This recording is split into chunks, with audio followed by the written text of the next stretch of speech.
Gents, this is for the grit. The last couple of episodes, there has been discussion of surfers and their vehicles, which got me thinking of a barrel or nah. Rob Machado's van. The thing looks like a dried up dog turd. And in a weird way, it feels insulting that he's cruising around in that fucking thing. Yeah, keep up the work. Love you guys. See ya. Have you seen Machado's van in person? I've been inside Machado's van in person. My person has been in Machado's van. You've been in the dried up piece of dog turd. I have. And I can say nothing wrong about that. Here's the thing, I think, with Machado took an idea, right, of van life, I suppose, or a surfer van in general. I think he even had that pre-van life. And did it so much better and so much more iconically him that at this stage, Machado's van is an open mockery of those who drive sprinters. I feel like, first of all, he wasn't pre-van life because back in the 70s, there was vans that had murals painted on the side with the bubble window. The license plate had the name of the van. It was like Vangina or something like that. So he falls in line with a long history of van life, but you're right. It is a precursor to what is now the Sprinter van life. Yes. But I don't want to call out Machado right now, but with the van, with the dreads, I'm wondering all along the way if he has curated a persona that he is just feeding into, because the persona is great for business, but is that van just for the internet's viewing pleasure, or is he actually driving around town in that van? Is he secretly driving a Porsche? Rob Machado drives that van. I regularly see that van in the Seaside Market parking lot. We have chats out in front of the van from time to time. Rob Machado, I will say, he drives that van around town, or oftentimes, and I'm sure there's a car somewhere in the garage, but oftentimes he's just on a little motor scooter. Oh, really? Yeah. Which I love too. It's not an electric bike. It is a proper motor scooter. What do you mean by motor? Is it a Vespa? What's the brand? It's not a Vespa. That's the beauty of it. It's not styly in any way. It's probably like a Honda, whatever, motor scooter. It's pure practicality. Pure practicality. Yep. Okay, I'm in. I love it. I've always loved Machado, for the record. Sure. One of my favorite all-time surfers. But I quietly was hoping that it almost was a persona for his own benefit. It'd be a lot easier to don a persona and then take that off. And I mean, literally, the ZZ Top, the sunglasses, the hat, the beard. If they just take that, everybody can identify them. They cannot go to the grocery store. They can't go out to eat. However, if it was all just a hoax all along, and when they get home at night, they take off the fake beard, take off the sunglasses, they can walk around public in complete anonymity as themselves. So I was hoping that Machado goes and parks the van, takes the dreadlock cap off, then hops in the Porsche and goes down to Whole Foods instead of Seaside Market. Yes. I mean, totally. And I'm going to keep an even more eagle eye out for the comings and goings of Rob Machado now with this in mind, or else just suggested to him that, Rob, here's a path for you. If you want to not get accosted outside of the Sambazon acai place, then has David Lee Scales got an idea for you? Yeah. I mean, honestly, I think it'd be wise for him. He would live a much more stress-free life, not having to deal with fans all the time. I mean, my goodness. Well, yeah, all you have to do, I guess, is shave his head, get a dread cap. But I wonder, what could he do? Would he wear polo shirts with flipped collars, or he'd really have to go pivot hard away from the Rob Machado we know and love? Yeah, I could see the polo. Go full golf attire. Yeah. Start wearing Julian Wilson Rivia Project clothing. Imagine, though, doubling down. Rob Machado, the caricature, getting his deals over there, right? The Sambazons and whatnot. Then he could have the golfer version also getting separate deals, separate deal flow. Doubling up. I mean, if Where's Cersei? I'm gonna tell her this idea as soon as we're done here.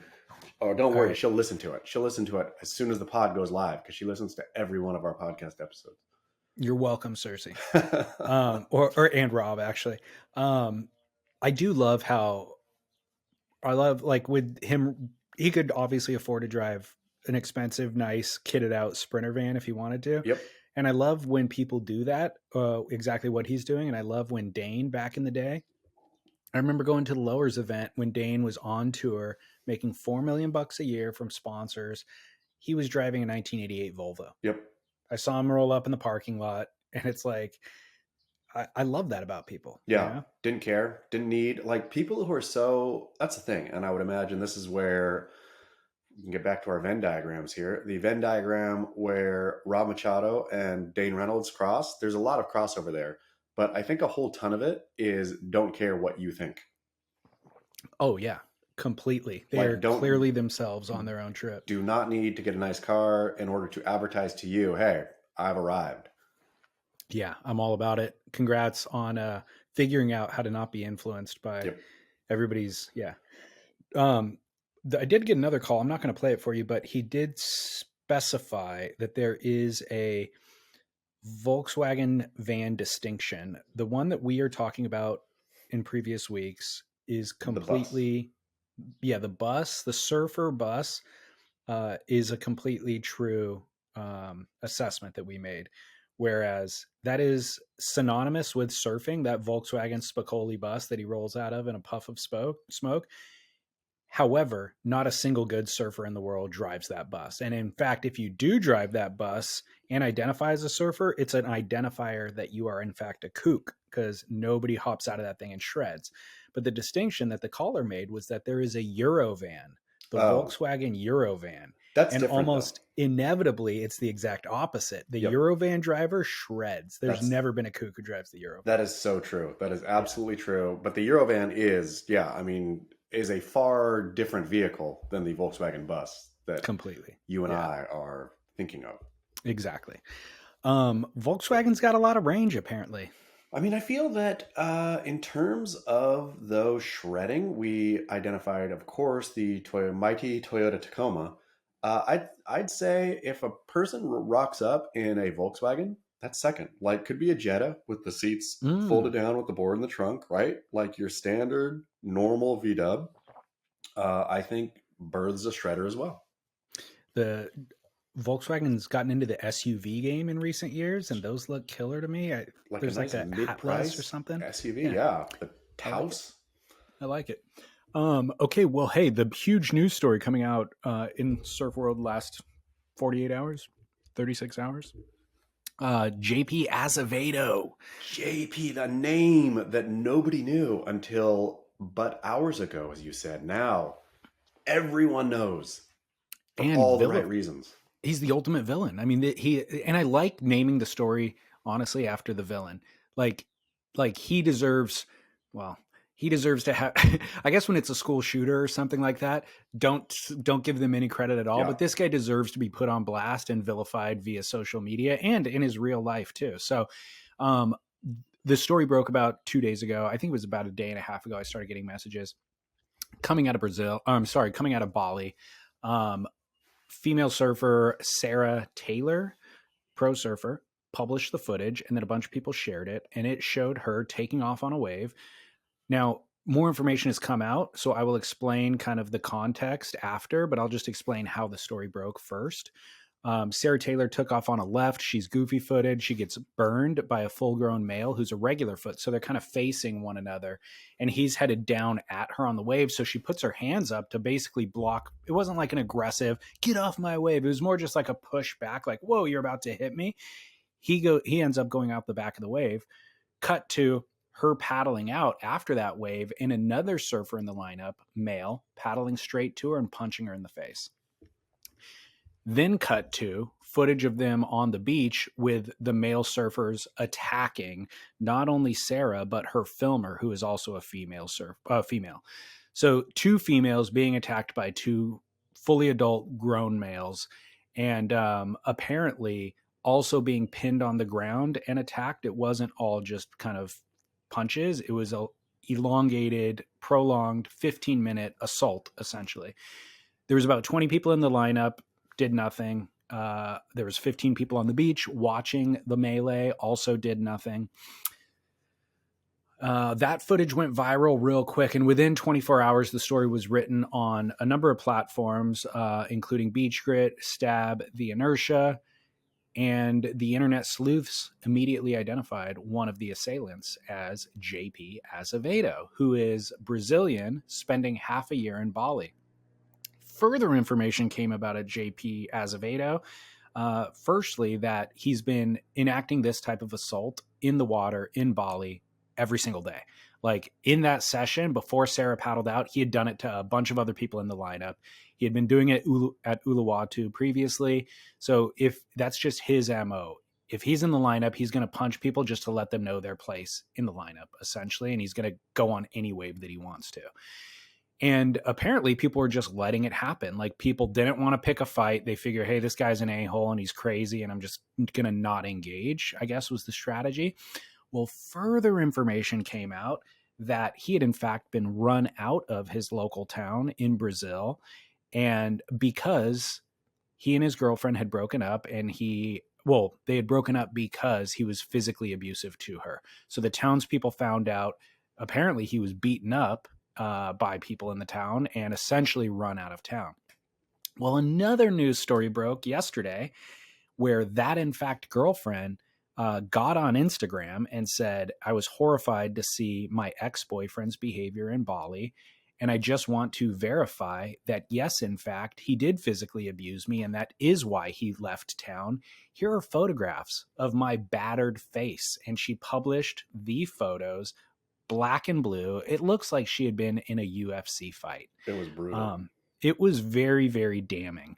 And Stab Magazine, in their article where they interviewed, in fact, Sarah and her filmer, they said, that interview was good, but what Stab wrote as kind of a postscript in the article was they received, of course, tons of DMs from people who had encountered JP. And in addition to being run out of town for beating up his girlfriend, he had lit his girlfriend's dog on fire. Oh. In that interaction. Oh. So this leads us to your and my conversation. Do you have initial thoughts on this before I pose questions? No. So the question that I have here, when you see the behavior, you make an assessment, of course, but now we have all of this additional information and his backstory. It's very clear to me that he's mentally ill because there's no other, explanation for that, especially the lighting of the dog on fire and all that sort of stuff. And so my question kind of, if that is true, right? This guy is just unhinged. Yeah. He's a sociopath. Sociopath, right? Because the other thing about me kind of making that assessment is you have to be an idiot to just pick fights with anybody you see, because I know just friends of mine, casual looking dudes, unassuming, who train Brazilian jiu-jitsu. That's kind of just like a common thing to do nowadays. And they would absolutely choke him out in this scenario. You know what I mean? Like you watch JP punching Sarah. He clearly doesn't know how to throw a punch. He clearly isn't a fighter. He's just a random dude who's violent and angry and picking fights with people. So it's only a matter of time until he runs into somebody who actually knows how to throw a punch and he loses his teeth or gets, choked out or whatever it happens to be. So that's where mental illness is evident to me, is not having any regard for your own kind of how this ends up for you. He's just rogue, right? Sure. And already got run out like of Brazil. A good masochist, right? Maybe he likes a crack in his own face every once in a while. Okay, so that would be different then, because my question to you is going to be, how do you treat mental illness or punish someone with mental illness who has committed a crime of violence? Like what the news is reporting now is that the Bali authorities are looking for him and they are looking to deport him. And I'm like, well, that doesn't feel like enough retribution. That doesn't feel like justice in this scenario. I want more to happen than deportation. What do you do though, right? Like he's going to go like ostensibly now. And of course, I think people make too big a deal, not too big a deal, but like now that this guy is on blast, right? Now that the surf world has put this guy on blast, he's not going to be able to paddle out, anywhere without getting hassled or whatever, right? But like any news cycle, this will blow over. JP Azevedo will be able to more or less do what he wants and continue to live how he wants, right? Like he'll weather this storm. I think he deleted his Instagram and stuff, right? Yeah. So like he'll weather the storm. He'll kind of maybe lay low, and then he'll just be back up to his business, right? But I mean, I think that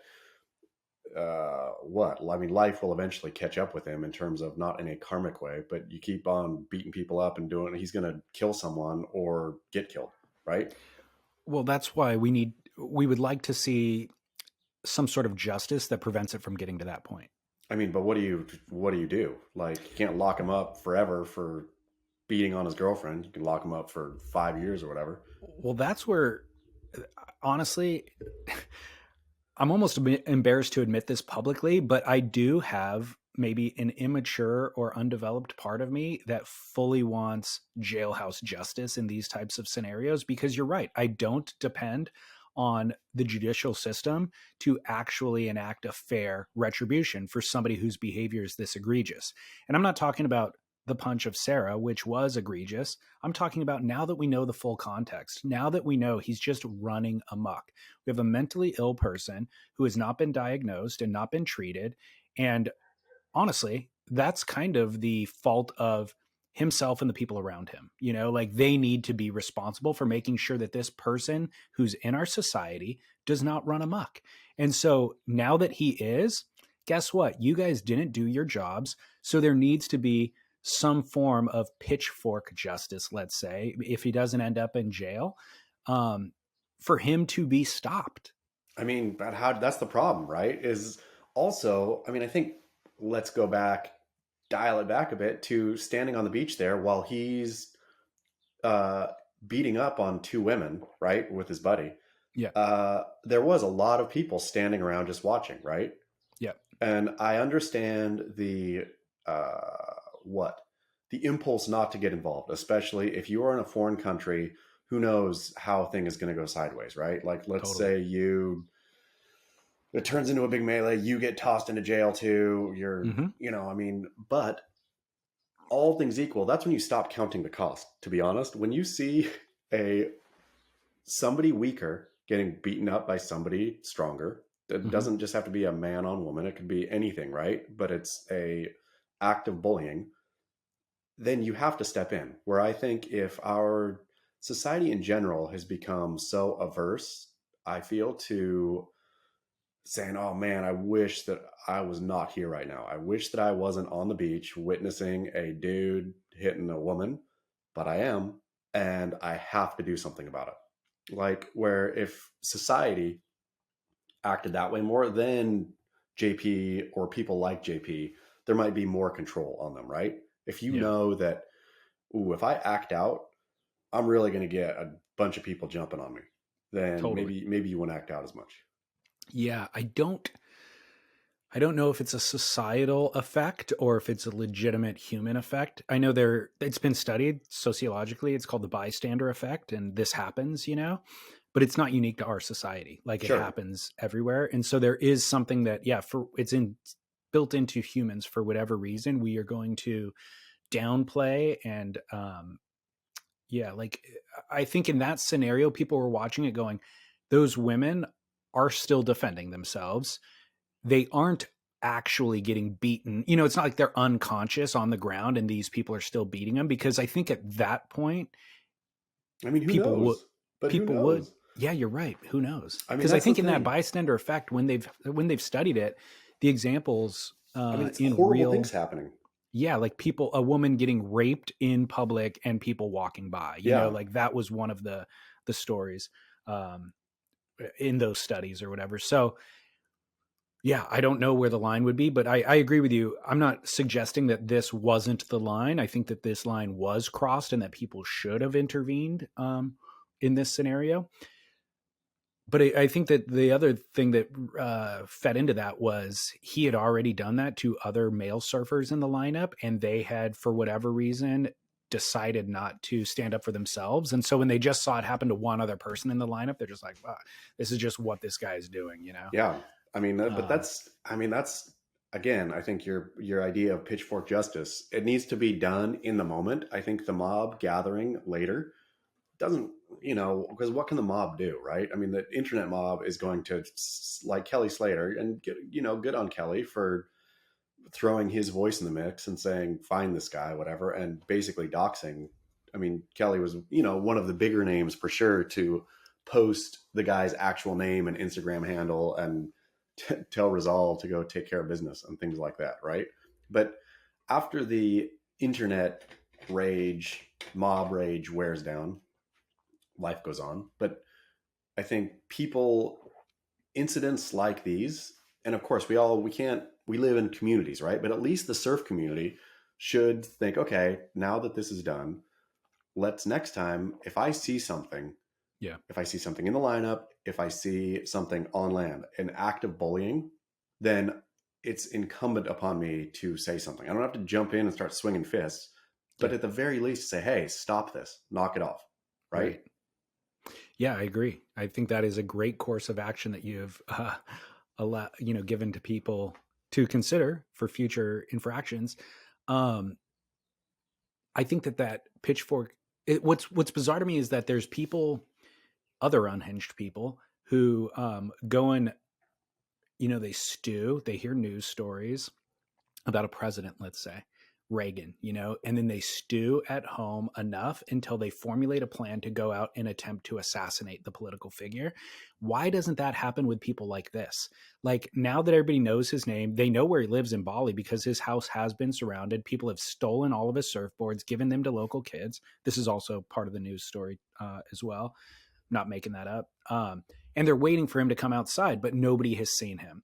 So, considering that his information is now public, you would think that there would be some other version of that presidential assassination type person who is angry. They've seen this and they're like, I'm going to take things into my own hand. I'm going to plot to do something harmful to this person. But you never hear those stories. I mean, maybe they are, though. Maybe that's why they haven't found him. Bali is chasing that dude down right now. Yeah. Maybe, honestly, that could be why nobody has seen him since, is that type of justice has already been enacted. I mean, he's for sure hiding out somewhere. Like, that would not been good. Like, I hope that he is scared for his life, to be honest. He seems like he's the kind of guy who deserves to be as scared as he's scared people. For sure. The Brazilian news media was referring to him as a professional surfer, which I think is a bit of a stretch. But he did have, I guess, sponsor relationships or something, and they've since cut ties with him. So yeah, I understand what you're saying about life does eventually resume and people forget the news story and he will go on. But I think everybody around him who knows his name at this point has a very clear read on who he is, if they didn't already, by the way that he was treating his ex-girlfriend and probably others. So hopefully he's unemployable. Nobody befriends him at this point on. Hopefully future girlfriends have seen these news stories and know to avoid him as well. And he's just outcast from society, Amen. The problem, I think, with this story, I just kind of clearly threw him in as mentally ill, which may or may not be accurate. But I think the problem with this story is that there's a lot of these types of interactions that happen in the lineup around the world with people who kind of land on the spectrum of what we would otherwise deem as functioning members of society. Like, it's just a regular dude in the lineup who is snapped on somebody or is just regularly more angry than anybody else in the lineup. And occasionally, punch ups do happen. And so when we see this story, we're kind of triggered because we know that it is the Wild West a little bit to a certain degree, not only in the lineup, but certainly around the world when you're in different countries where you don't know the laws and you don't know protocols.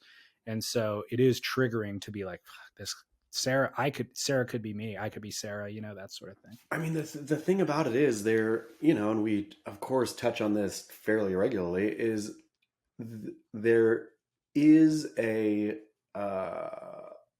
like some beneficial element to, like, you know, not necessarily violent, but to physically holding a lineup down, right? Yeah. Like, I'm not saying that JP Azevedo was either the person to do it or that he was in the right at all, but you know, that's the problem. Well, he's the opposite. He's the one who should be regulated by the local. Precisely. Yeah. But oftentimes, I mean, it's hard. The person who's willing to both be, you know, violent in the lineup for the good reasons, like the good guy, violent guy, that's a fairly rare combination, which is why I think localism gets, you know, given a oftentimes correctly bad name in terms of, because it's violent people just being violent, and then they have a cause to be violent about, right? Protecting the lineup. It's weird. I feel like there was a changing of the guards, certainly since I've been involved in surfing, because localism was effective, served a purpose, and was regulated by, I would say, the right people, to where it was doled out in an orderly fashion when I was first getting into surfing. And so Hawaii was known publicly, you know, the names were known, let's say. Whereas if you were in Central Coast of California, nobody knew who the regulators in the lineup were by name outside of that area. But in Hawaii, you know, it was like Dane Kealoha, Perry Dane. And then there was a changing of the guards where, you know, Johnny Boy Gomes and maybe even Kala falls into this to a certain degree, where it was like, well, they're doing what Perry Dane did previously, but a little less discriminately. Yeah. And it might have been a reflection of Johnny Boy Gomes and his poor judgment. But I think it was also compounded by the fact that there was a huge spike in the popularity of surfing and all of these people showing up without etiquette. And so it was really just a kind of a toxic mix. And I think we're at the point now where beyond that, there's all these legal ramifications, you know? So it's just the threat of actual legal action prevents the local from doing the localizing. And so we're just kind of way off now to where there's no chance of going back to the Perry Dane situation. Did you see that that old Johnny Boy offered to fly JP Azevedo out to Hawaii? No. Yeah. Why? Under what pretense? Because Johnny Boy was gonna give him cracks once he arrived. Oh.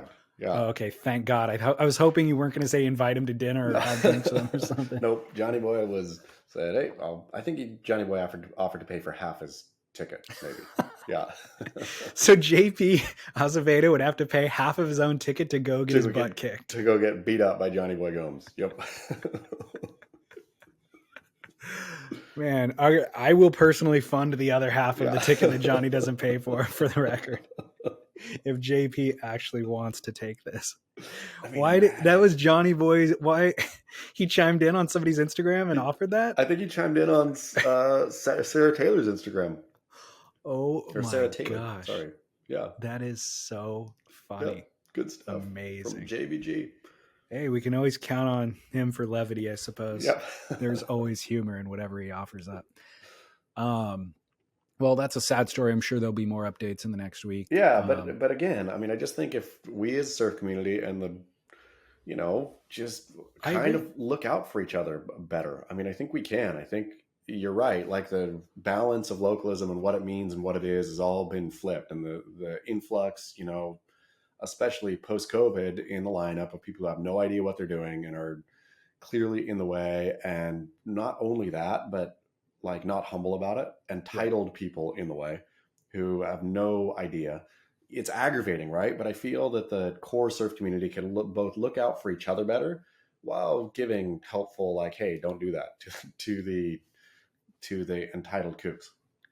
Yeah, 100%. I like what your stance is like, just speak up. You know, like I think that action, JP's action, runs amok simply because a group of people didn't speak up. If one person spoke up, he would continue doing it. If two or three, said stop. He might, and then when 10, 15, they don't even have to form a gang and beat him up.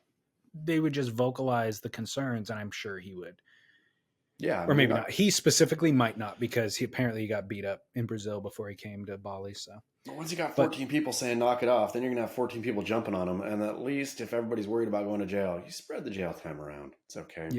yeah, there you go. No. I'm curious to see. I mean, I don't know if we'd ever get fully vindication in the form of like a video of him getting beaten up Yeah. by the pitchfork mob, but I do hope that we hear at least reports of how this all shakes out. And then if he does end up in prison in Bali, I would prefer that he actually served time for his criminal, whatever, go through the justice process for the crime rather than just being deported. I mean, that would shipping be him, that would be scary in and of itself, having to serve time in the famed Balinese prison. especially after this has all gone viral and people know why he's there, Yeah. he will absolutely get jailhouse justiced. Well, moving on, let's talk about Bell's just slightly. Exciting. This is what I was waiting for, David Lee Scales. You're excited about this? No. Oh, okay. Man, the World Surf League.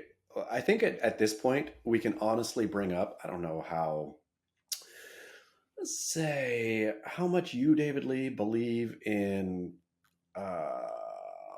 metaphysics. Let's call it metaphysics. But at this point, does not the World Surf League appear straight up cursed? Yes. Well, I would like to say yes, that there is some external force, but we know it's an internal force, unfortunately. It's really true. They're cursing themselves by their cursed Elo and Jesse Miley. I mean, they are making, at every move, they're making bad decision after bad decision.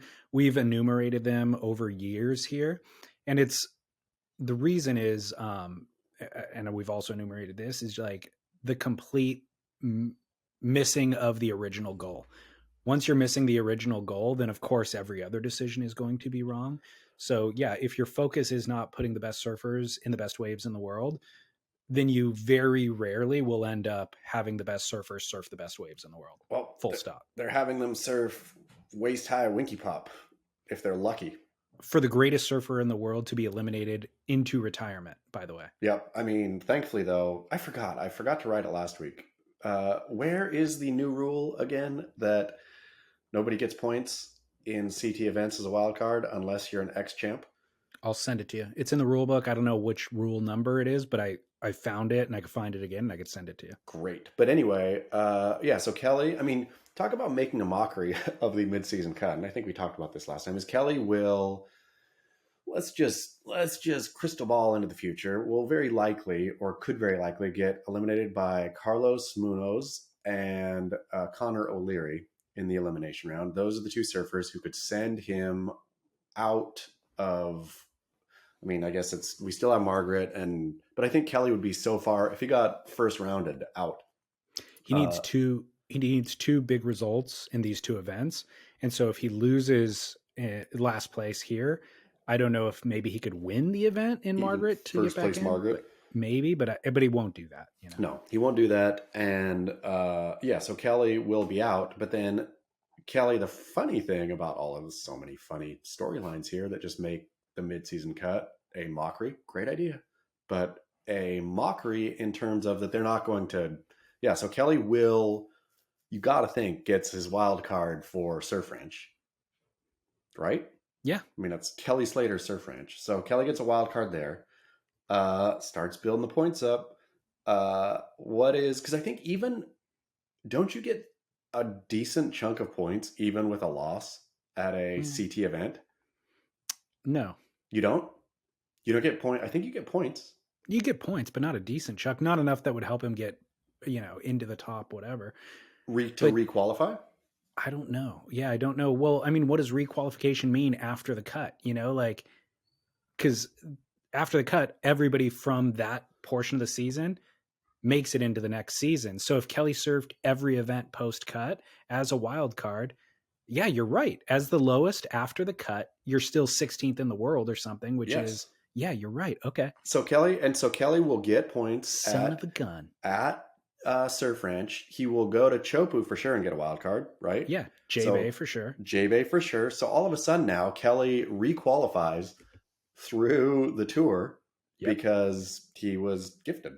So I cannot believe I haven't thought of this before, but you're right. Post cut, every single surfer on tour has entry into the next season on tour. Yes. So all you have to do is surf every event post cut. Yes.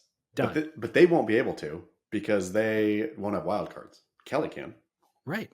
Yeah. So And Kelly just if you're not a former world champ or a former top fiver, you do not get points post cut. Kelly is a former world champ, so yes, they can just gift him. He has a free lane into the next season on tour, which is completely asinine and completely takes the teeth out of what they're trying to do.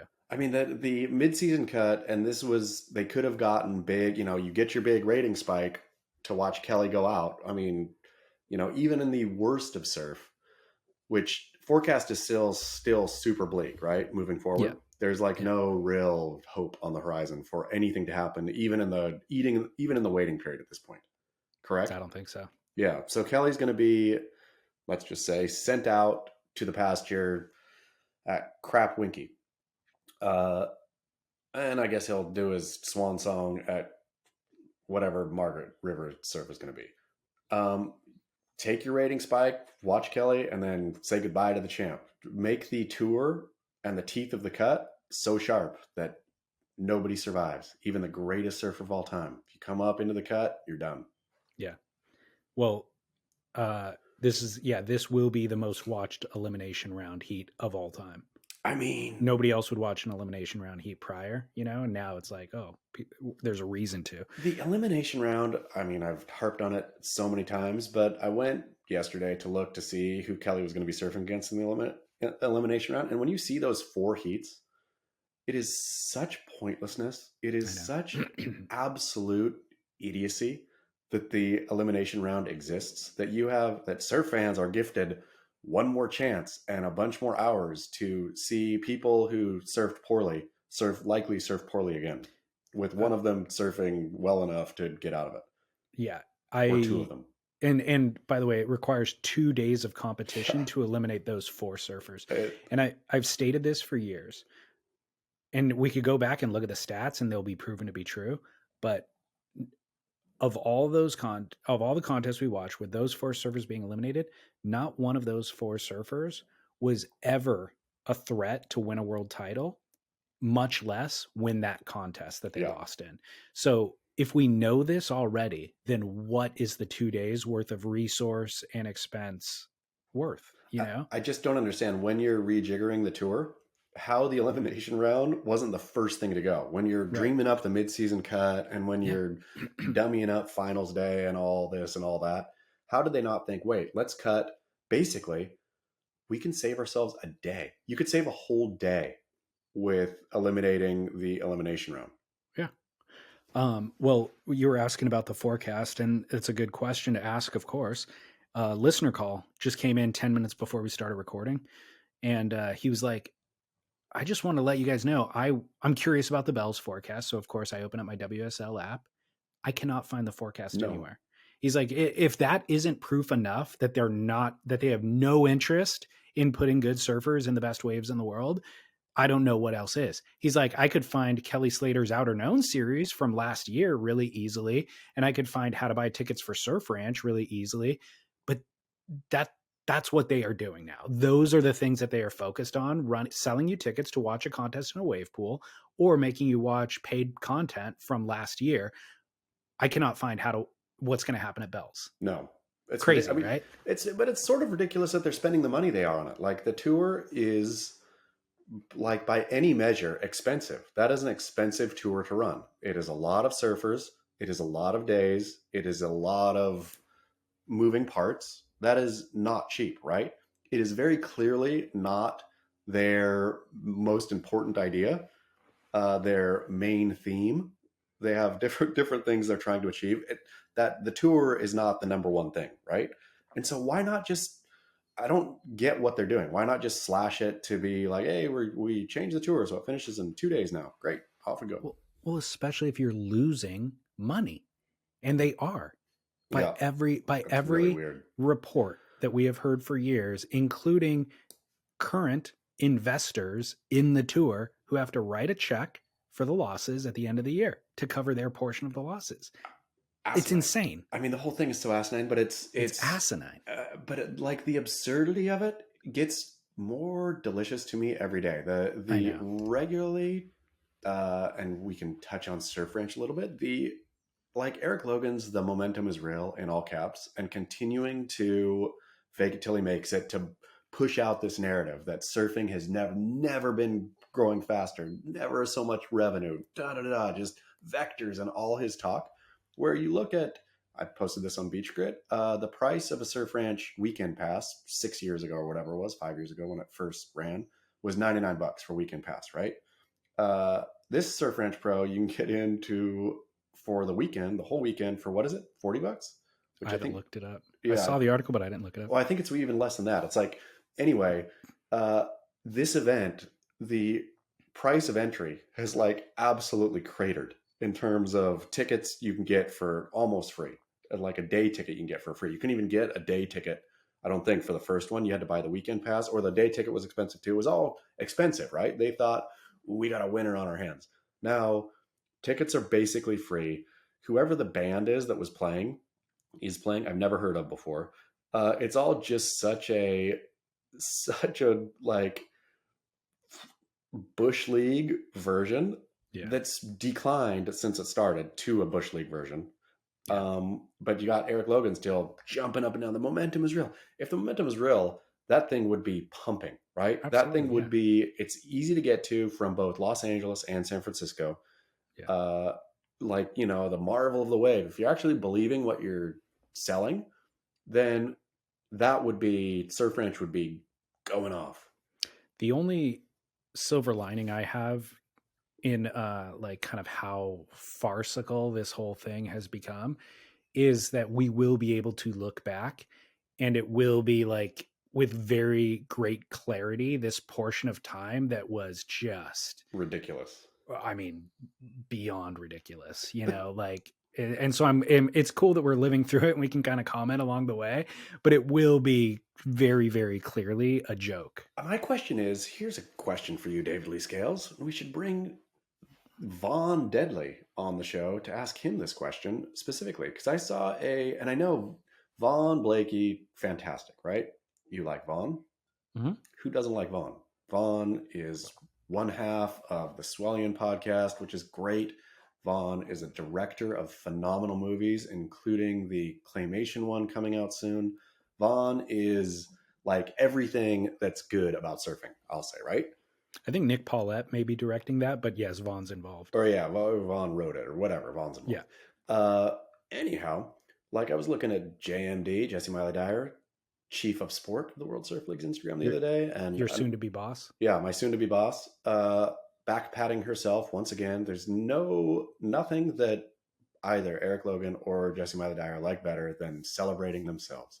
So she was celebrating herself for getting some Rip Curl award on her Instagram. And I like flipped to the next picture, and it was, you know, a crowded auditorium of, I think Sean Doherty might have been there in the crowd. Couldn't really tell, but looked like him. And Vaughn, everybody just real happy and real smiling. And I'm all for it, right? Like, yes, great. But the people going along, do they actually think this is all working? Or do they think this is, I'll smile because this is funny, but none of this is working. This is a big joke. Those two guys specifically know it's not working. But so they all go to the show and put on a nice smile, because they're not going to be rude and say your thing is ridiculous. Well, they're probably going to glean additional insights into why it's not working, and to, you know, I mean, if WSL was in town for something and we got invited, I mean, I might go just to go figure it out and see what's what and talk to people that I know and get their opinion on what's going on. Sure. You know what I mean? And I would smile if I'm sure a camera could catch me smiling, because maybe we're laughing at the absurdity, but those guys specifically, I think, have a very clear read on all the things that you and I are talking about. Yeah. I mean, and I guess, I mean, it would be, I guess the question that you're asking that would be interesting is, when you interact with Jesse Miley Dyer or Eric Logan at that event, that's when it's hard to put on the smile and be like, hey, good job. Congratulations on your award. I mean, that's when it becomes kind of completely disingenuous. Well, to me, that's when you're precisely in the king and or queen have no clothes moment, when you're up saying you look resplendent today. Yeah. Congratulations, etc., etc. Yeah. That's when you. But I guess that's funny too, and that's a role. Like if everybody told the king he was naked, then that story wouldn't be very funny. Yeah. Yeah. Well, so, Eric, you're doing great, buddy. You're doing great, pal. I got a question for you about Bell's Kelly being regulated into the elimination round. He was eliminated by one wild card, Xavier Huxtable. Yeah. Do you know Xavier? Have you ever seen Xavier's name before? I had. Where did I read it? I saw the name and I thought, what? And then I think I clicked something, and he was a wild card before something. Is that the truth? Who knows? I have no idea. Oh, all that I know is I saw that name and I just thought to myself, I saw Xavier and I'm like, Xavier? That's like, it reminds me of X-Men. I'm like, Xavier's a badass name. He is a real threat. And then I saw Huxtable and I thought, synonymous with Bill Cosby's character, right? On the Cosby Show, who, by the way, is associated with date rape as well. So I was like, that's a real juxtaposition of names there. Xavier, I want to love him for the Xavier, but then the Huxtable backs up right up against it. And I feel very conflicted about what this guy is going to do. Maybe he slipped a roofie to Kelly Slater. That's how he took him out. Very well could be. Kelly, are you okay? Give me one blink if it's a no, two if it's a yes. Actually, his eyes are closed. He can't blink right now. What is he? Wiggle a finger, Kelly. Yeah, Xavier Huxtable taking Kelly out. I mean, Kelly. Poor Kelly.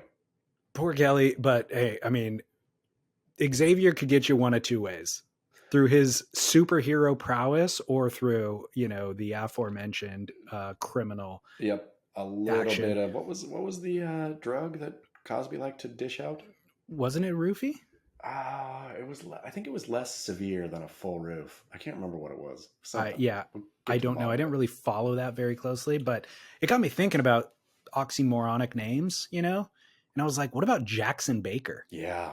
He's got Michael Jackson and then,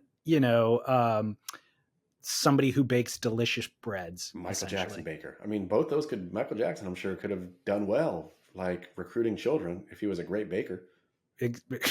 Exactly. He did okay, I think, based on his song and dance routine that he had going. That was also a pretty tragic lure. Wait, is Jackson Baker? He's below the cut or near the cut line too, isn't he?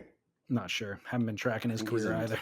On threat. I mean, the funny thing about the cut, I suppose, and again, good job WSL making at least this part of the season somewhat interesting. I'm a fan of the cut, I will say, except. And I guess both seasons so far, there's been a name going down. Like a big name? Yeah. I mean, Owen Wright last year, right? And this year, that's Charlie. Like, well, so here's what's interesting. I don't know why it took Mikey Ciamarella writing this for it to, become aware to me. Molly Picklum, number 1 in the world, and Joao Chianca, number 2 in the world, both got cut last year. Yeah. So that really illustrates the absurdity of the cut, in that not only did they get cut last year, but they're back on tour this year. And not only are they back on tour this year, they're number 1 and 2 in the world. I can't believe you didn't read the WSL propaganda. WSL addressed this directly with this is the proof in pudding of the success of the midseason cut, is that it put a fire under the bottoms of one Chianca and Picklum, and made them realize what's at stake to go train harder in the off season or in their Challenger Series or whatever, to come back on blazing. You're welcome from the World Surf League. Way to take the credit. Yep. WSL. I mean, WSL, Jesse Miley and Eric Logan, if they can't take the credit for themselves individually, then they will reluctantly credit the WSL. So WSL literally slashed Joao's tires and Molly's tires. Molly and Joao were like, I guess I got to patch my own tires. figured out how to patch their own tires and continue down the path that they were already on. And the WSL said, hey, you're welcome. Yeah, you're welcome. We paved the road for you. Yep. You're welcome. It's like, you're welcome. Without you taking some time out to patch that tire, you would never have driven again. Yeah. Absurd. You're welcome. Well, moving on from the WSL, we have everybody's new favorite segment brought to you by Vayer Watches. But guess what? We have theme music for it this week, Chaz. Did DJ Seaweed step in again? No, DJ David stepped in. Ooh. Ready for it? Ready.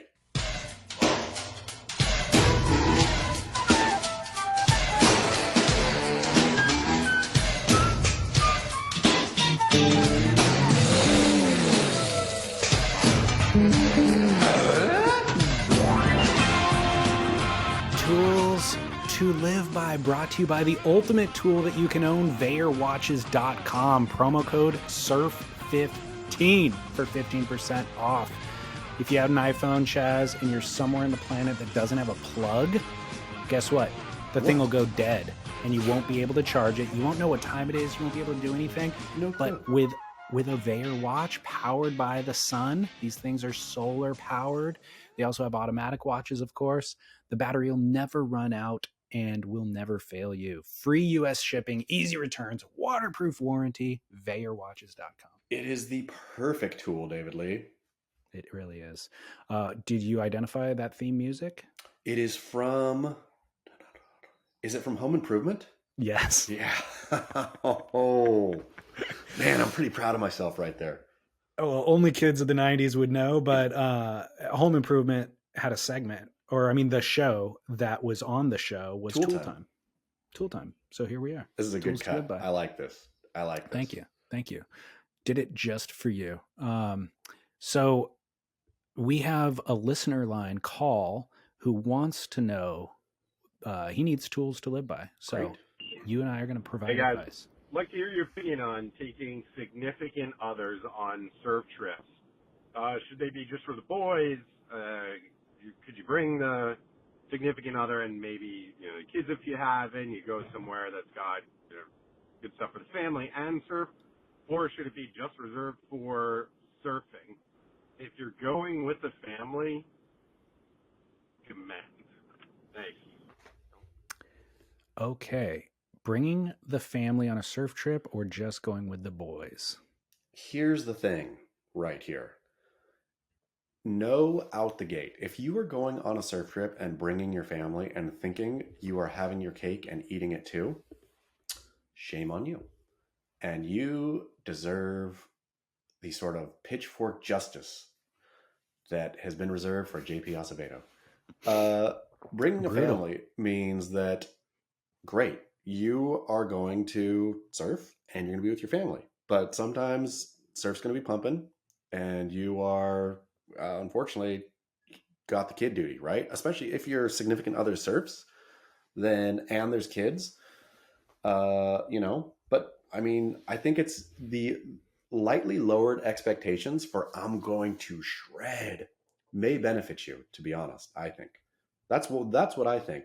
Though I will say, when it comes to snowboarding, the wife, once we'll go regularly, a couple times a year, maybe family shred trip.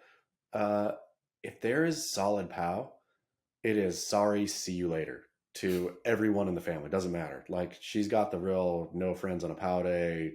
She will burn anyone. Doesn't matter. So I suppose you could have that attitude as well on a surf trip. Yeah. Though I think that plays less well on the father.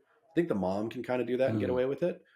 I think the dad doing that, you just come off as a bully jerk, right?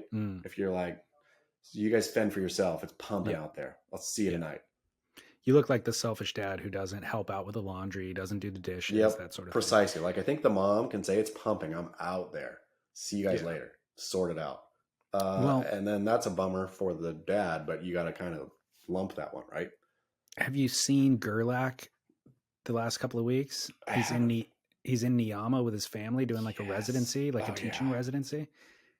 He's got the kids, he's got the wife. It looks like the dream. See, that's the thing though. In his teaching residency, I think he's there for a couple weeks, right? It's a month, I think. A month, exactly. So if you're on a surf trip in a month and you have the family, perfect, right? Because to me, Yeah. that eases part of being on a great surf trip, I feel. Correct me if I'm wrong, and listeners, call in yourself and think if I'm wrong. But a real luxury is being so surfed out that you're sitting on the deck watching it pump and thinking, it's not quite good enough. I'm going to wait a little longer, or I'll hit it tomorrow, right? Where I've had my fill. I can you've let these waves go. gorged yourselves on surf. You've gorged, right? That's a good feeling. And I feel if you're there for a month and you have your family, then that allows you to do that a lot easier. If you're by yourself and you think, damn it, it's pumping, I have no excuse. I got to get out there. I'm exhausted. I'm surfed out, but I'm going to go get it again.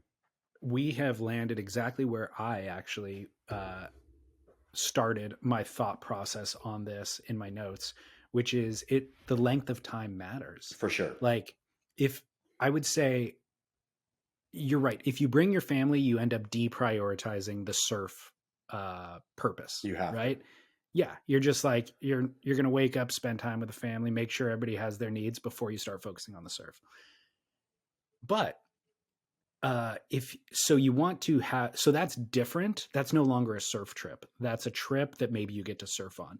But the definition of surf trip is prioritizing surf. Yep. However, I don't want to hang out really with anybody other than my family. The truth is, like, I can't imagine a worse scenario than hanging out with a group of dudes for 14 days straight. You know what I mean? And on a boat, imagine being on a boat trip for 14 days with a group of dudes. Like, I just don't want to do it, full stop. So 3 days is the limit, I think.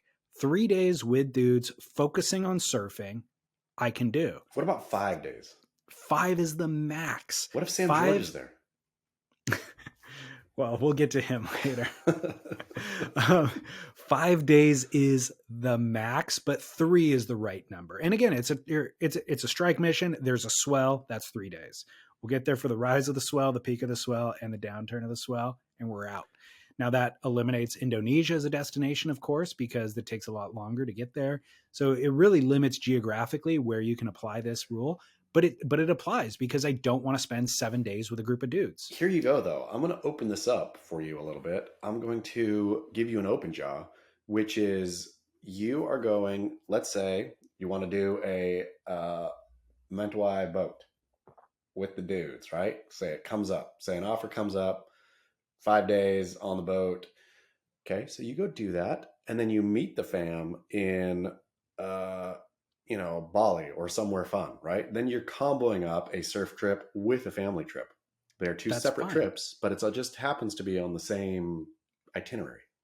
I am fine with that, but the boys only get 3 to 5 days max, and I'm concerned about my wife and kids' safety in Bali without me. Really? I mean, but you meet them there, right? Or you even get in first. You plan the ticket such where you pick them up from the airport. They're going to have a one leg of their flight solo. It's okay. Yeah, that's the sacrifice. Okay, I could be talked into that scenario. It's a good scenario, but I think apply the numbers, and you could have great family trips where you get to surf occasionally.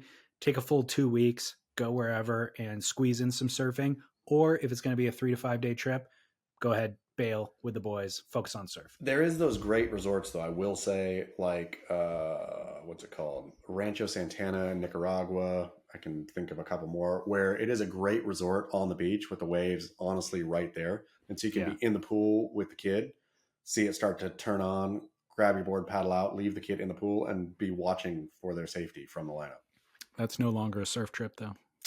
It's not, but it's not a surf trip. It's a family trip, but it's a family trip with maximal opportunities for surf. Right. Which is kind of a happy medium. Yep. One addendum to this comes from, and it kind of relates to, let's say, local road trips and how you can work this out, comes from the Animal Chin. So I'm going to play that call. Chaz, David Lee. One more point after listening further. As a Sprinter van owner, Chaz, I'm glad to hear you're coming around. They're not the kook. They are actually the ultimate surf vehicle. I sleep so comfortably for strike missions. I can leave after putting my kids to bed, drive up the coast to Rincon, park, sleep, be first out in the lineup, rinse off with the onboard shower, get back in the car, head home, be home before 10, before my wife even notices it. I do it down your way towards Blacks. And not to mention, living in San Clemente, killer Sano vehicle, got the kids running around, place to put the baby down.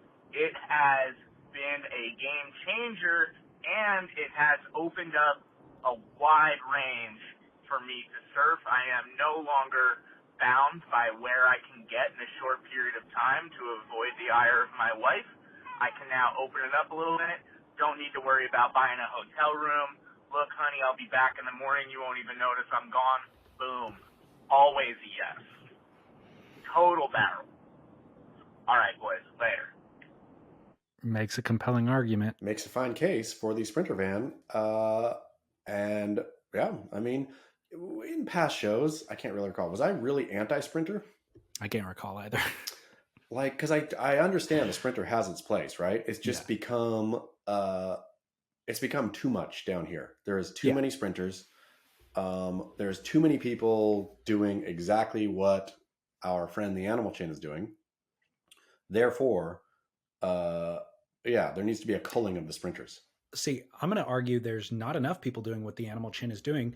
The Sprinter van has become what a lifted truck is. So a lifted truck used to mean that you went off-roading in that truck. Now, 9 out of 10 people who have a lifted truck never have taken the thing off-road. They have these huge knobby tires that they're driving on the 405 and the 5 freeway with. You know what I mean? And so I feel like the Sprinter van, the fact that he is putting his kids to sleep at night, and we all know after the kids go to bed, you got 2 or 3 hours where you're still awake.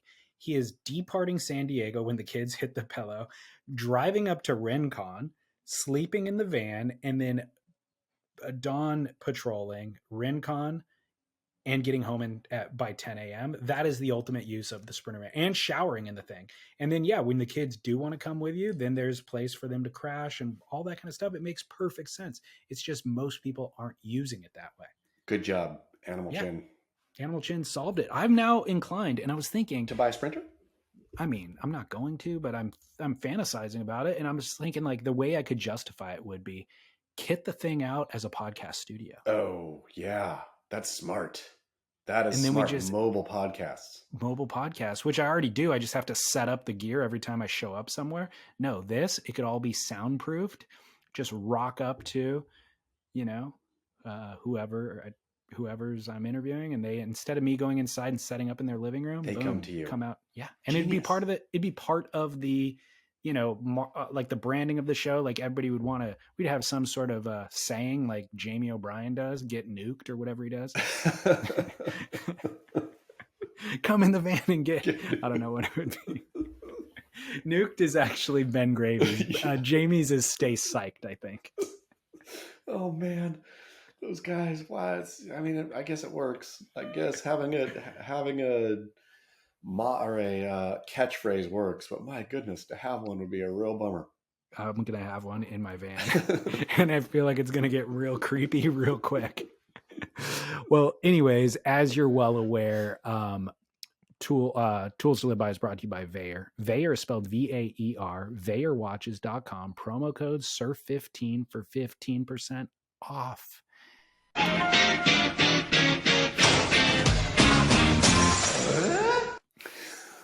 Tim Allen. So stupid. All right.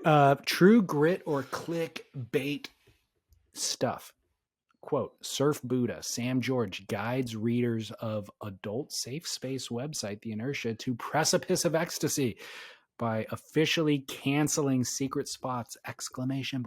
I mean, if the World Surf League wasn't the gift that kept giving, we would at least have Sam George, who was also a gift that keeps on giving. Sam George's aggrandizing?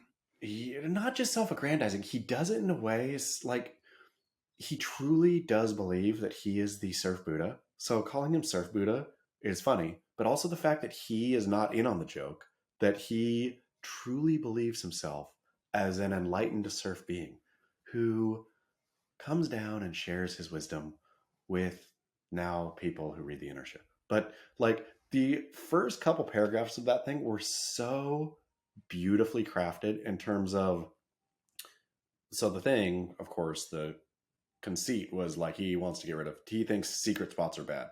But he starts by saying how he got invited to come on to the Quicksilver Crossing back when Martin Daly was doing that with Quicksilver. For those sure remember, Quicksilver basically paid for Martin Daly's Indies Trader to go around the world and find different waves, but never publicized those waves, right? It was a surf strike secret exploration mission. Great.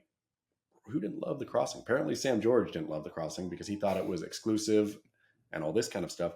But so he opens up by saying he got invited to go. And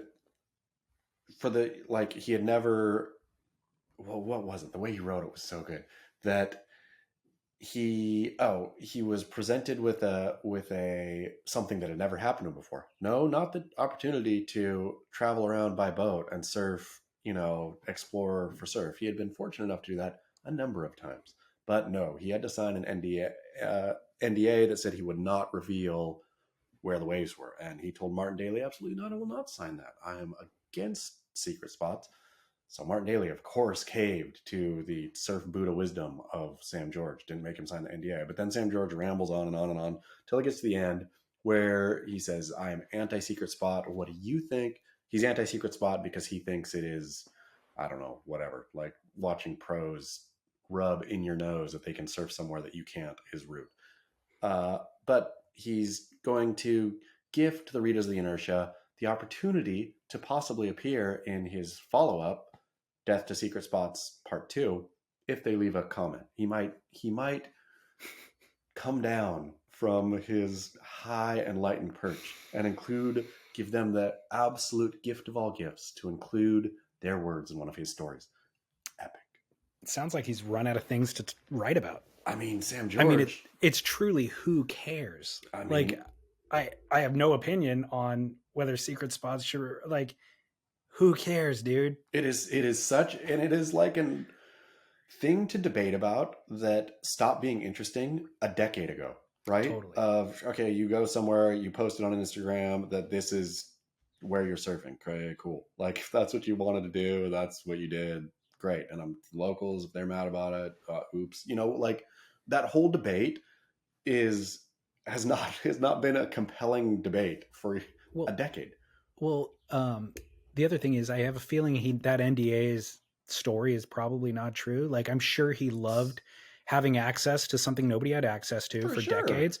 And through today's lens of equality, it was almost like he has rethought the thing and thought, hey, you know what? This is an interesting take on the equality conversation, the equal access conversation. And I could be the first to make this point. And so that's what the article is about.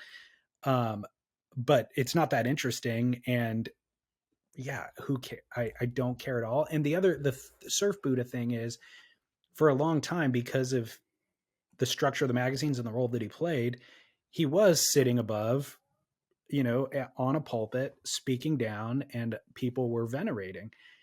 That pulpit's long gone. It would be like Laird Hamilton is still like, he is like Poseidon to us, and because he has all these followers, and like celebrities want to go train with him at his house and do the ice bath thing. And so but he's not preaching to any of us. He's just doing his thing. But there are all these acolytes, Sam hasn't realized that they've all left.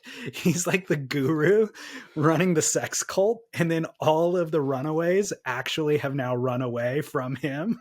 I mean, it's so ridiculous. Like, I wonder if Sam George goes out in the grocery store and has to put on his best shirt and whatnot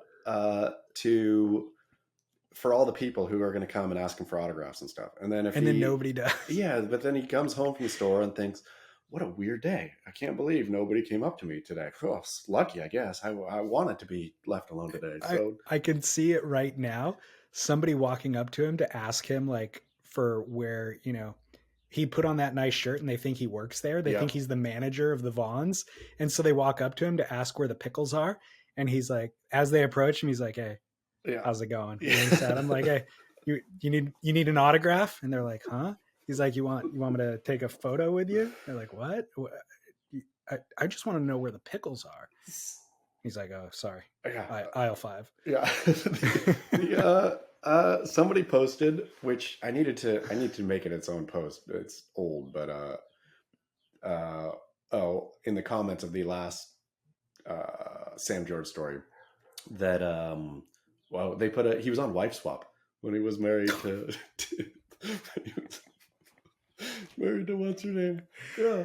And so, what is it? Nia Peoples? Nia Peoples. Yeah. And so Nia went to wherever, but somebody, like, the thing I got was just the Sam George part, and it was so funny. I got Wow. Yeah.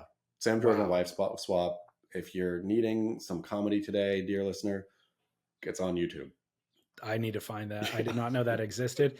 The thing about his Buddha aura is it's real. Like the few times I've ever seen him, I'm like, he radiates. Yeah. He's got a little bit of an aura. He's got the most perfect head of hair I've ever seen. And I think the aura isn't like what I described Maya Angelou having. It's more of like a narcissism aura. Like Maya Angelou's aura it's reflecting everybody's appreciation of her. It comes to her and then it bounces off, and that's the aura that I'm catching. It's almost like the reflection off of the snow, where you got to like kind of look away. It's so intense. Sam's is radiating from within outwardly. He's instead like looking at the sun directly. And the sun is going to let you know that it is your source of life. So, it's really funny. I mean, Sam George, I applaud. Keep doing what you're doing. Please, like, you make being a surf journalist fun. Yeah. For whatever the definition of surf journalist is that we haven't been able to pin down. Well, hey, illustrating all these metaphors has made me tired, and I think that we should take a commercial break to rest up and come back energized for the final segment of the show, which is Barrel or Not. It would not be a proper commercial break, Chaz, without athleticgreens.com/surf. I mean, it wouldn't be a proper day, let's be totally honest, without athleticgreens.com/surf. How does anyone, I just don't understand. Listener, if you're not waking up in the morning, shaking yourself up a bottle of health, meeting the day, I don't know how you're that brave, to be honest. You're not living up to your full potential, and you're probably sickly. You know what I mean? You probably got digestive issues, and your brain isn't firing on all cylinders or all synapses. So that's why this show has been so sharp today, is because of AG1. Thank you, AG1/surf. And yeah, today, as I was making my athleticgreens.com/surf, have you ever just sat and read the label? Yes. It makes me happy. I do it every month or two. Just sit and read the label on the bag. All those organic ingredients from New Zealand. Just growing there in New Zealand's beautiful sun. Feeling better about myself. Speaking of New Zealand, I'm sure you got flack and feedback from last week. Twilsey's call. Oh. You're like, man, that is a classic Australian accent. Oops. He's from New Zealand. Oops. Dang it. So there you go. Oops, sorry, Twilsey. All great things come from New Zealand. I mean, it's Twilsey, true. Shout out. Yeah. Well, at any rate, athleticgreens.com/surf is our portal. So that supports us when you use it, but also you will find whole body vitality. Here's the thing. I mean, look, we hype it, but go there, go to the website, look up the things that Chaz is talking about to kind of verify and fact check. But then also keep in mind, Tim Ferriss, Huberman, the Huberman Lab is the podcast. Like all of these kind of high functioning experts in health, wellness, fitness, they've all been on the program for, a long time, longer than us even. I think like I've started hearing it on Tim Ferriss's podcast 10 years ago or something like that. So take their advice as well. But go to athleticgreens.com/surf, learn more, sign up, enjoy, live your best life. All right, Chaz, welcome back from break. I've got a follow-up call for you before we get to Barrel or Not, if you would like it. Sure would. Okay. Hey guys, how you doing? Your Barrel or Not hit home with me on the airplane food. So a few years back, I took my whole family to Maui, and this young couple who, probably parked their Tesla Model X and plugged it in at the parking lot, get on the plane. And the minute this plane takes off, these two proceed to pull out of their carry-on bag Panda Express. And I got to tell you, that was the most obnoxious smelling food that we had to deal with for, I would say, at least an hour. But those two clowns up there eating their chow mein noodles and their rice and their orange chicken. I mean, it was just completely offensive. So, yeah, cold foods are cool. Bring a turkey sandwich. You got to be careful on the meat too. You can't bring salami or some, rank smelling meat. But yeah, I lived it. I lived that hell for at least an hour on a flight to Maui. So, hey guys, keep up the good work or keep up the work. I actually think it's good. So anyways, peace out later. I realized I've thought more about this topic, and I've actually gotten more calls and emails about it, but it's offensive in two ways. In this scenario where it smells bad and it stinks up the plane, that's the obvious offense. But if you have something that smells great, then everybody's bummed that they don't have access. It's like you can't share with everybody on the plane, right? So if you, like I learned in school, unless you brought enough to share with everybody, you don't bring it. You keep it in your pocket. Exactly. Yep. I also had a thought about that. I was like, man, no food has fallen further from my graces than Panda Express. Are you sure? Dude, when I was a kid, when I was a teenager, let's say, it was the high mark of culinary delight for a young teenage David Scales. Now it hurts my stomach just to think about it. Oh my goodness. I regularly, David Lee Scales, try. I haven't been in a while, but I try to hit a Panda Express at least once a month. I love Panda Express. It's just so greasy. Good. Greasy though. Oh, I think you meant good. Grease is good often, but I think, and furthermore, aside from that, we need a list of foods in America that no longer remotely resemble the food of their country of origin. And I think Panda Express's orange chicken is at the top of that list. I love though that Panda Express made orange chicken so famous that I think now I know Chinese restaurants have orange chicken, but I think orange chicken is big in China too. Yeah, it's crazy. Yeah. Reverse osmosis. Reverse osmosis is right. But Panda Express, if we could get them as a sponsor for the show, I'd be happy. Man, I would let you read the ads because I can't even be baited into talking about it. I used to, when I went to Panda Express, get the 2-item combo. I used to get orange chicken and another one, right? Being older now, settled down a little bit, sowed my wild oats. So I will just get the Panda Bowl, which is just chow mein and orange chicken, and or sometimes rice and kung pao chicken. Sensible, small. Yeah. Portion size. You're cutting back on portion size. Sowed your wild Panda Express oats. Spend a lot of time with the pandas back in the day. The other foods, though, that no longer resemble their country of origin, a hard-shelled taco. Except, that's not true, though. I mean, the American version of it, but I do believe, and I don't know where, and I would like a call correcting this, somewhere in Mexico, the hard-shell taco is the thing. Well, the hard shell taco version that I've experienced in Mexico is a tortilla that's fried. Yeah. So it's crispy, but it's still pliable. Whereas the hard shell taco from Taco Bell is a chip. And that doesn't exist in Mexico. Except especially when they make it from Doritos Locos chips. So that specifically is so non-related to the original country of origin. And I was thinking also Domino's pizza kind of falls in that, like a Domino's pizza versus Neapolitan pizza. Style pizza. It's like two different things entirely. Back to Taco Bell. Here's a funny one. The other day I was driving probably to ballet, saw a Hyundai, like a Hyundai SUV, probably 5-6 years old, not new, not well kept either.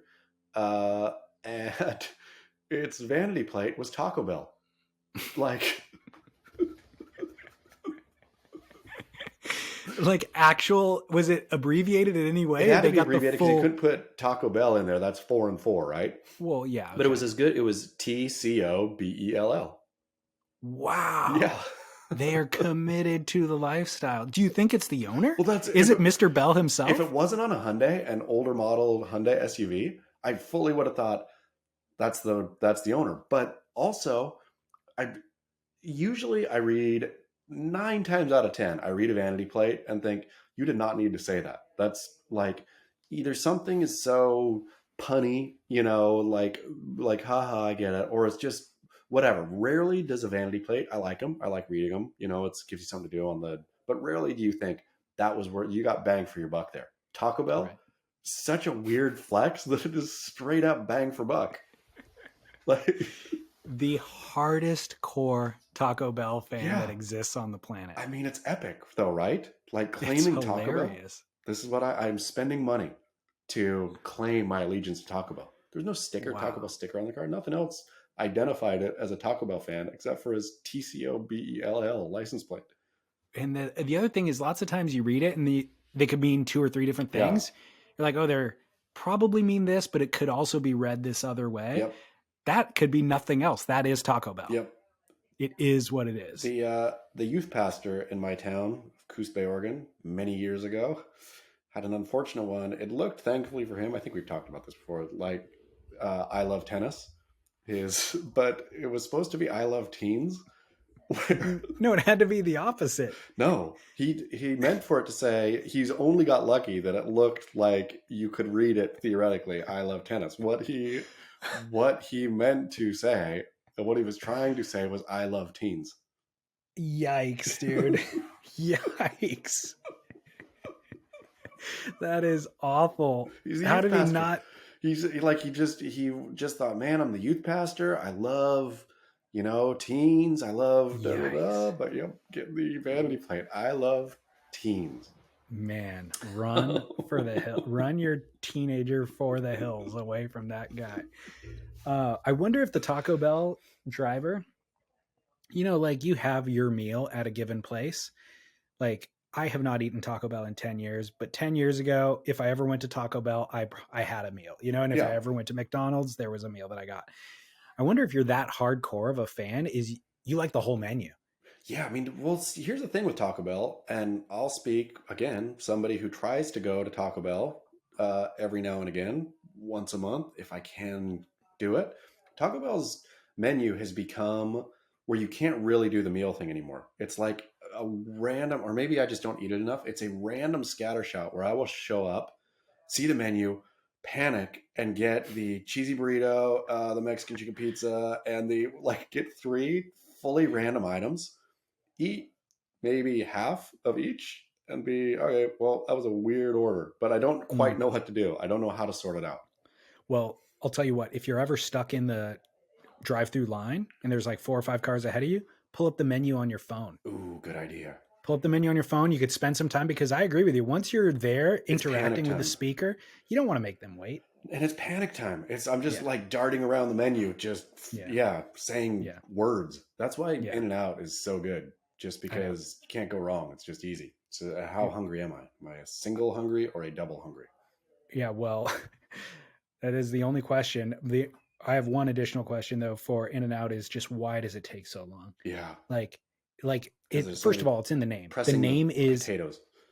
Yeah, but there's only one item on the menu. People are buying a patty, whether or not they get the double or the single, or maybe protein style, they are getting a patty.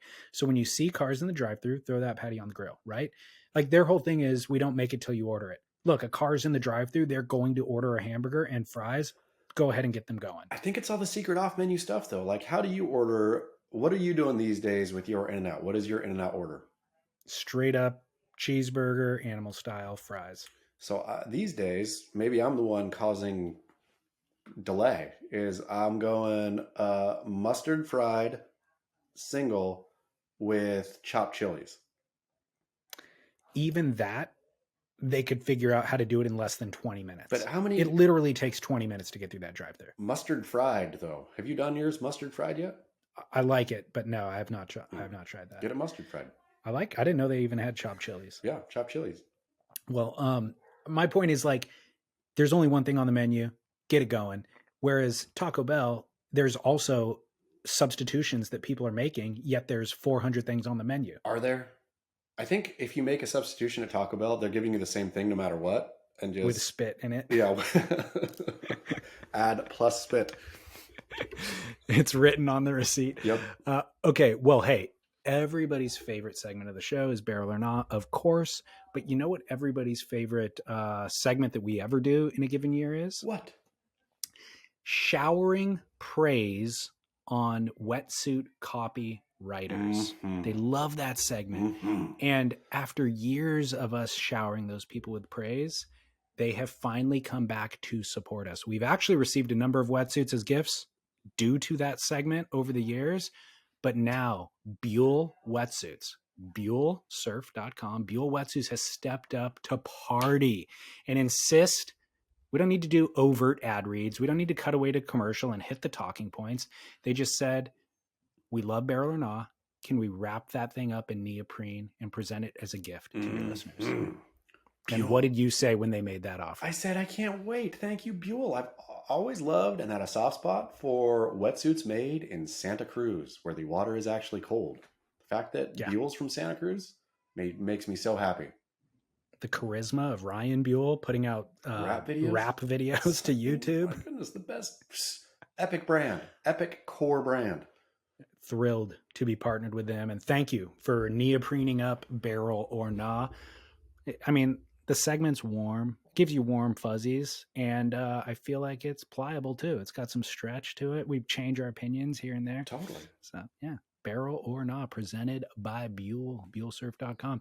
And the first call happens to be about wetsuits. David, Chaz, this is James calling in from Central California. So as spring is approaching, water temperatures are dropping pretty quickly here. And I am a big anti-hood person while surfing. I always try to brave it out. Lived in San Francisco a number of years, never wore a hood. However, this water here is a different beast. I got sick recently not wearing a hood. So I decided to purchase one of those hood caps. But I didn't want to purchase a full wetsuit with the attached hood neck combo just because I'm trying to save some money right now. However, I was trying on my hood, and I come out into the living room, and my girlfriend who I live with was like, hey, why are you looking like an old man? And then I got really self-conscious about the recent hood that I purchased, and so I would like some advice from you and the great community. Keep up the work. It's an age-old question. He makes a great point, though. I mean, I'm sure I've seen younger men with standalone separate hoods in the lineup. Again, down here, it's a little different, right? Let's just be honest. Anything south, if you're wearing a hood anywhere south of Santa Barbara, shame on you, surfer. I don't care how cold you think you are. If you are wearing a hood south of Santa Barbara, go look yourself in the mirror and say, I am a big fat baby. I am a big fat baby. Just keep saying that. Make yourself a bottle. Yep. Go warm it up to the right temperature. Lay on the couch. Find your banky. And with your wetsuit hood on. Yeah. I mean, because that's what you are. You're a big baby. North of Santa Barbara now, I agree. That is a different beast. The water up there is cold. Wear a hood. And so I'm going to say, yeah, your girlfriend just doesn't know, dear caller. It sucks. You don't want to do it. You have proven your mettle by not doing it, even in San Francisco. Give yourself a little bit of a break. You are not a baby. You do not need to make yourself a bottle. You are a man, a tough man. Go surf with your old manhood. I hate to tell you, but you're wrong on this one. You got this one wrong. The attached hood is the way to go. Like, of course, the hood that he's talking. But I don't care. I don't care. Save your money. You get the attached hood, or you get nothing at all. The strap under the chin is inevitably going to get, and it's ineffective. It keeps your ears warm, and I guess that's what he's talking about. If you got sick, you probably got an ear infection from the wind blowing into your ear, so it protects that. But you're going to get a weird neck tan in between the seams of the wetsuit and your hood. The chin strap is going to get stripped off. No go. Fully, you got to get the hood, or maybe the balaclava. You can get the balaclava that actually like you put on almost like a rash guard with the hood on top of it, so it fits under your wetsuit. But when you look at it, it looks like it's an attached hood. I hear you, but I want to be sensitive to our dear caller's poverty, right? And if this is all he has, if he's already went out and made the purchase, ripped the tags off, etc., then lump it. Of course, right? Like if you're really cold, I remember in the Coos Bay days, I finally got a hotline with a hood, attached hood on the thing. It is such a different game when you are in cold water and you have an attached hood. But if all you've got is your hood, I'm just going to say you're fine. Your girlfriend is wrong. Have at it. If that's the best thing you have, then that's what you have, right? If that's the tool in your box, that's the tool in your box. I'm saying rob a bank, Get the $300 together, go buy the Buell hooded wetsuit. Well, dang it. Makes me want to That's get a the hooded only wetsuit. advice I have. Makes me want to get a hooded wetsuit and gift it to this poor gent. Okay, well, you could do that. Yeah. All right, next call coming in. Chaz, David, I have a question for you. Not sure if this fits under barrel or not. Maybe it's barrel or not, but I have a method of determining which bar is the correct bar to enter when going out in a given area. And this is by looking at the number of wide-brimmed hats atop of male or female's heads within a given bar. I found that there is a negative correlation between chillness of bar and number of people with wide-brimmed hats within that bar. Curious your thoughts. Keep up the work. This dear caller must be coming to us from the greater San Diego region, unless these wide brim hats have proliferated outside of the San Diego area. But Could be Los Angeles, could be Byron Bay. I mean, I guess it could be Venice. I guess you're exactly right. I'm going to say if you're in a place where you see definitely if you're at a bar with a lot of wide brimmed hats, get out. I thought we all learned this lesson with the little haberdasher of old, that hats are generally going to lead to a bummer time. Fancy hats equal bummer time. Get gone. And better advice still, get in your car and go somewhere else, right? Don't just like go to a different, if there's a bar near you where there's a lot of wide brim hats, just leave the region entirely. Yeah. Is your best bet. And I love how this is not gender specific either, because you're right. It's like you see the douchey dude. By the way, I hate to bring it up again. This is Vanderpump Rules territory, because those 2 episodes that I watched saw a lot of those wide brimmed hats. And every time I saw him on a dude, I was like, what a douche. Yep. And then it cut to the girl and I'm like, pretty douchey also. So it's kind of interesting. I mean, it's less offensive on the female, not much, because I have seen that look good more frequently than it does on a dude. Much less offensive, to be honest. It's rare that a girl can do something that a guy can do and be basically equally offensive. I know, but I've seen hot chicks wearing that and they work it as opposed to every single dude I've ever seen attempt it. I'm like, what a douche. I mean, the person who says, I like to go to Coachella and I like to live Coachella 24/7 is not a cool person. I'm bringing Coachella into the local bar. The only thing that tells me is cocktails are now $20. Yep. And you're a douche. And I'm going to overhear bad conversation.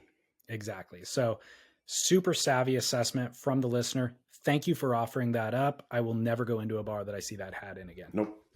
Moving on. All right. Final barrel or not? Hey, David, Chaz, Stevie from Vista.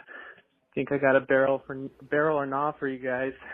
So, I take the dogs around a walk around the neighborhood, and when they take a poop, I pick it up. I'm not one of those guys that just leave the poop there. So I pick it up, but here's the question. Trash day around here is on Thursdays. The trash can is out on the street. I think it's fair game to throw that poop bag in the trash can. My wife thinks it's very rude and gets mad at me every time I do it, but hey, I think it's fair game. So what do you think? Throwing the dog poop in the trash can, or taking it home and throwing it away in your own trash can? All right, thanks. I like how you could tell he was on a walk with his dog. He was like labored breathing. Yep, he was thinking he had just done it.